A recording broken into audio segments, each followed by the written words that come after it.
إن الحمد لله نحمده ونصلي على رسوله الكريم أما بعد أعوذ بالله السميع العليم من الشيطان الرجيم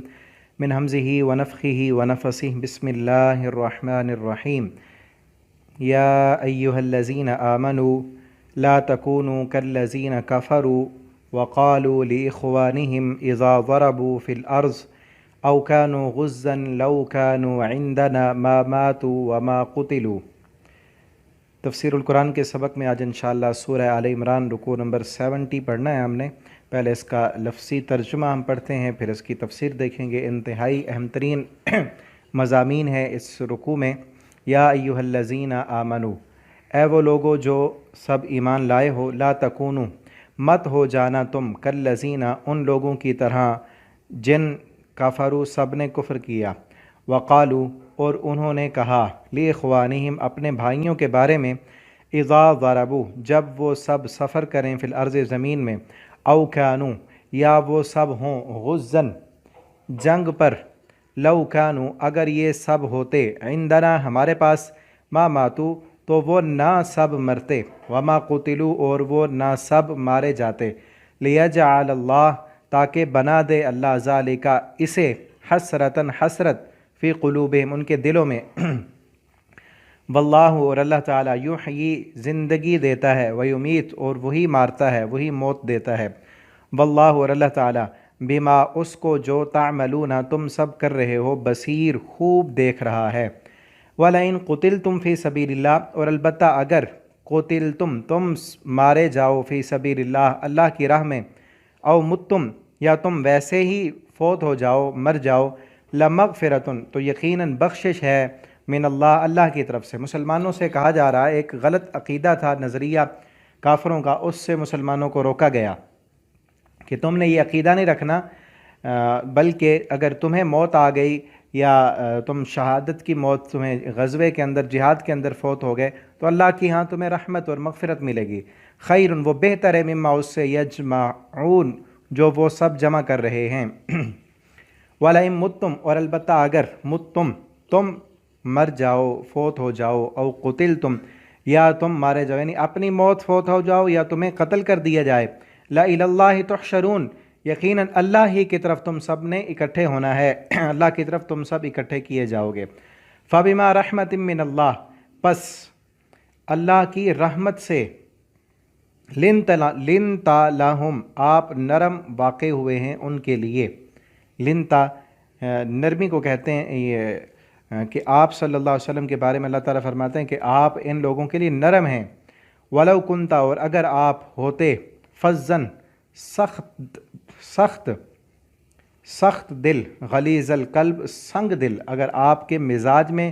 ترشی ہوتی، سختی ہوتی، اور آپ کا دل سخت ہوتا، لَانْفَضُّوا مِنْ حَوْلِكَ، تو ضرور وہ سب منتشر ہو جاتے، آپ کے قریب کوئی بھی نہ آتا، من حولک، آپ کے ارد گرد سے سارے بھاگ جاتے۔ آپ دیکھیں کہ پیچھے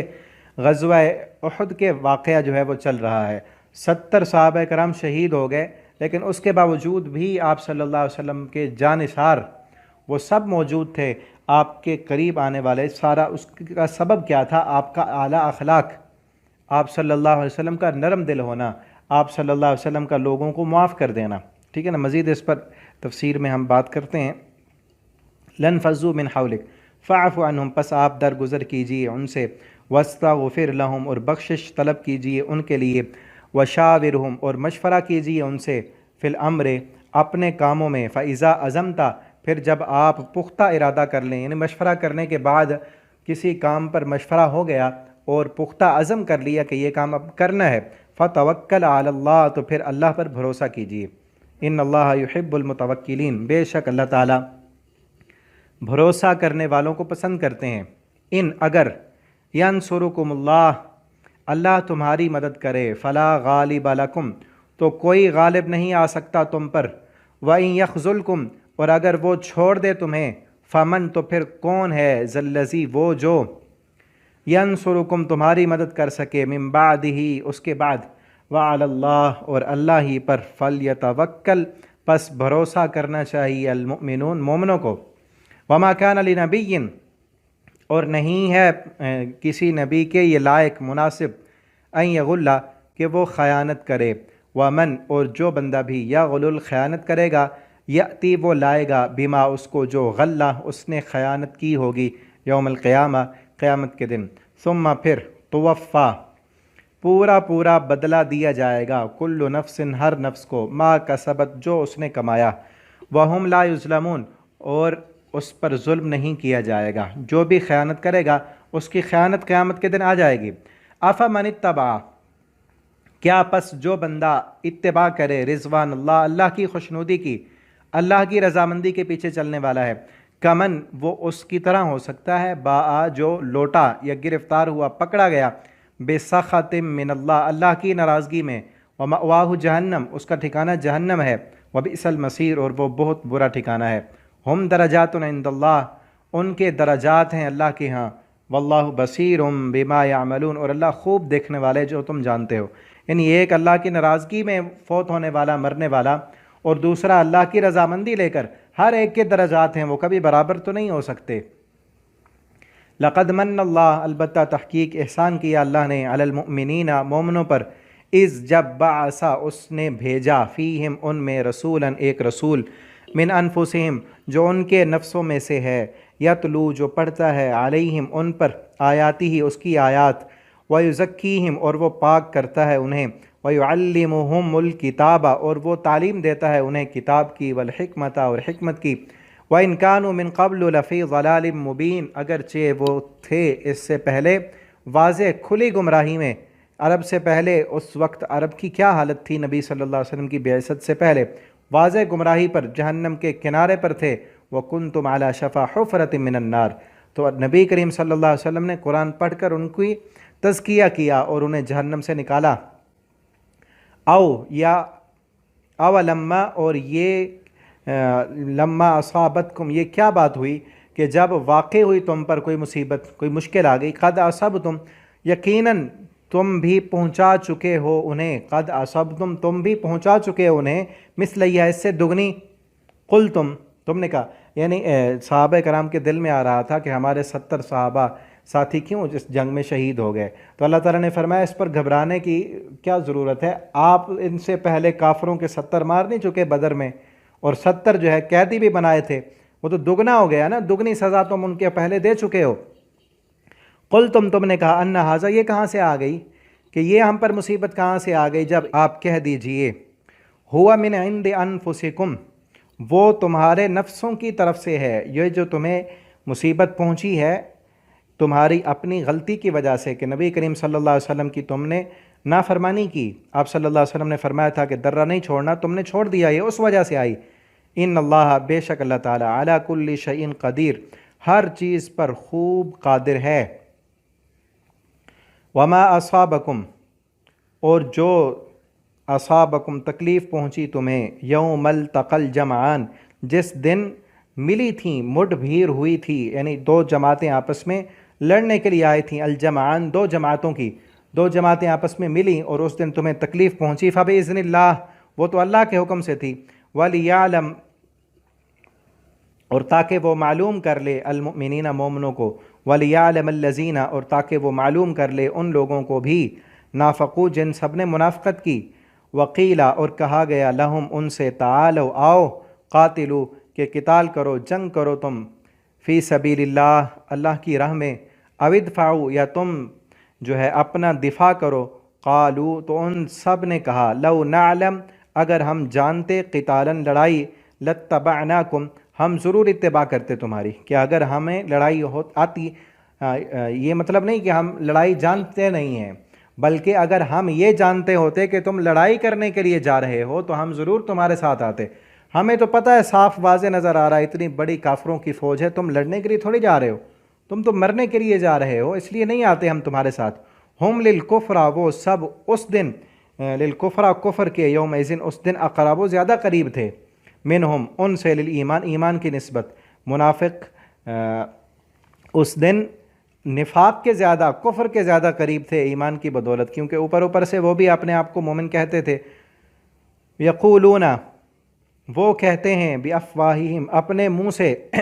ما لیسا جو نہیں ہے فی قلوبہم ان کے دلوں میں،